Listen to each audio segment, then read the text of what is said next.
Dame Joan Bakewell, Baroness Bakewell, has newly discovered the benefits of a lunchtime nap. No one could blame her.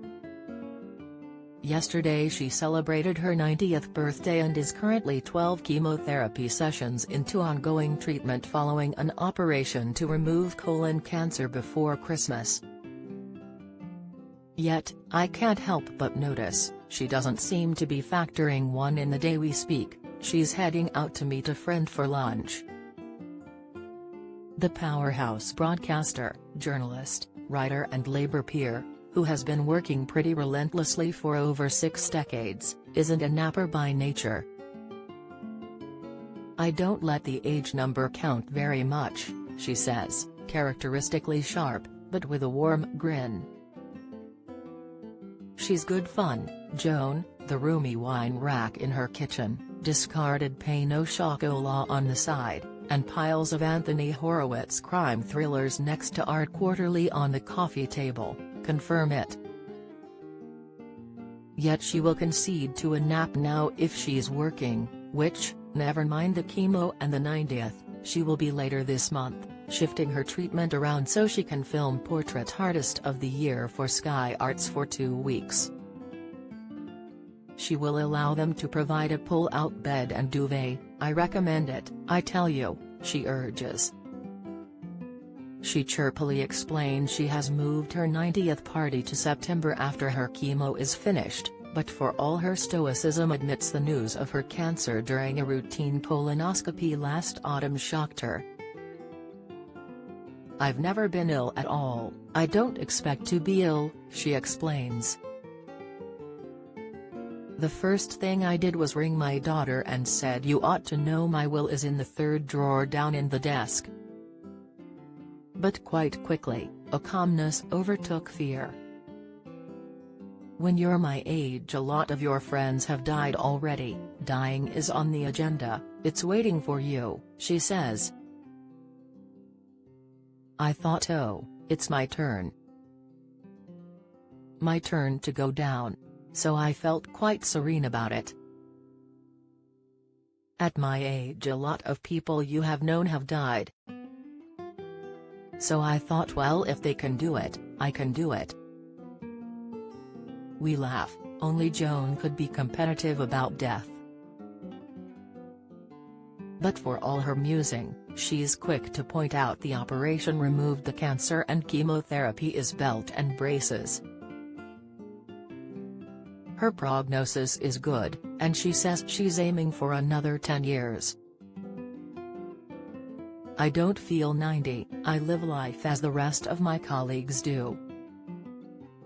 I can't imagine there is much difference between Joan Bakewell at 90 and 19. She was always determined to get on. From Stockport, she describes how her mother's father was a cooper in a brewery, and had huge workers' hands, and her father's father was an iron turner, he worked in a foundry. Her bright mother got into grammar school, but one of 8, left at 13 to bring in a wage. Joan also got in, but remained, earning a scholarship to Cambridge. Her mum, deeply aware of social hierarchy, arranged elocution lessons. By the 60s, married to her first husband, television producer Michael Bakewell, and with 2 children, Joan was presenting the BBC's late-night lineup 4 nights a week under then BBC Two controller of programmes, David Attenborough. Interviewees included the artist Marcel Duchamp, but despite the seriousness of her subjects, Joan earned the tagline "The Thinking Man's Crumpet." It's hung about. Frank Muir, a comedy writer and a friend, coined it. Joan never bar ill feeling, but knew it would impact her. "I remember thinking this will permit people to put me down and say she's just a pretty head. I think it probably did, disadvantage me, but women were at a disadvantage anyway," she shrugs. Crumpet or not, she has no regrets about the miniskirts she wore then. It was made possible by the invention of the tights. I did like clothes, she smiles. That's not changed. With or without them, she'd have been subject to harassment, anyway.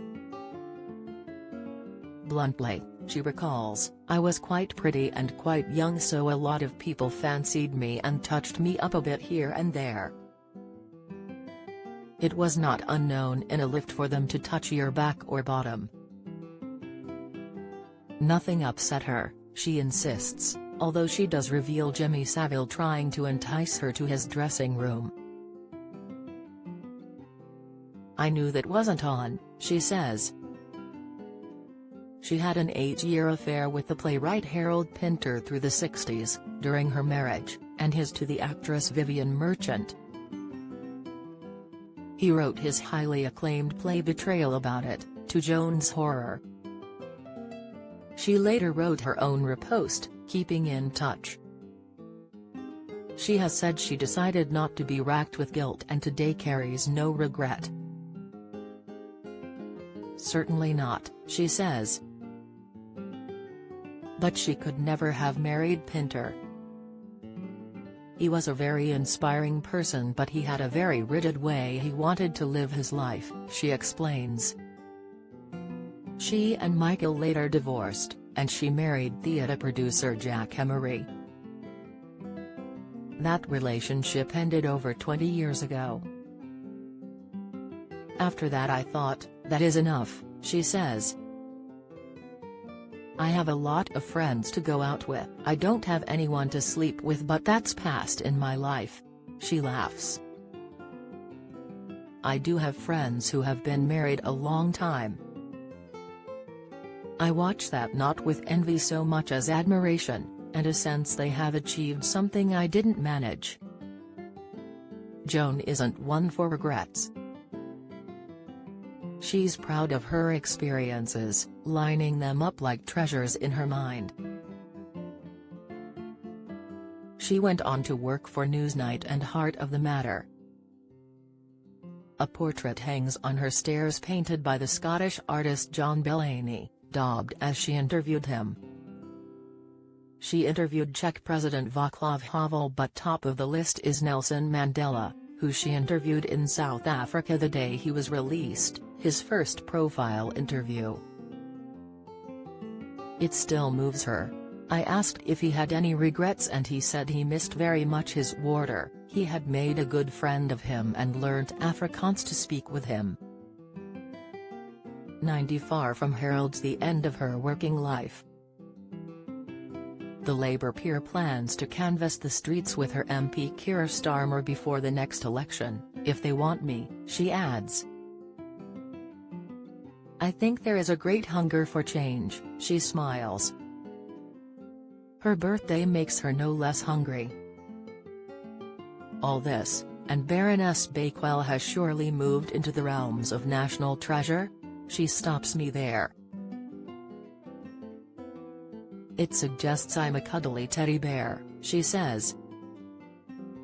Napping, she may embrace. But cuddly? Never.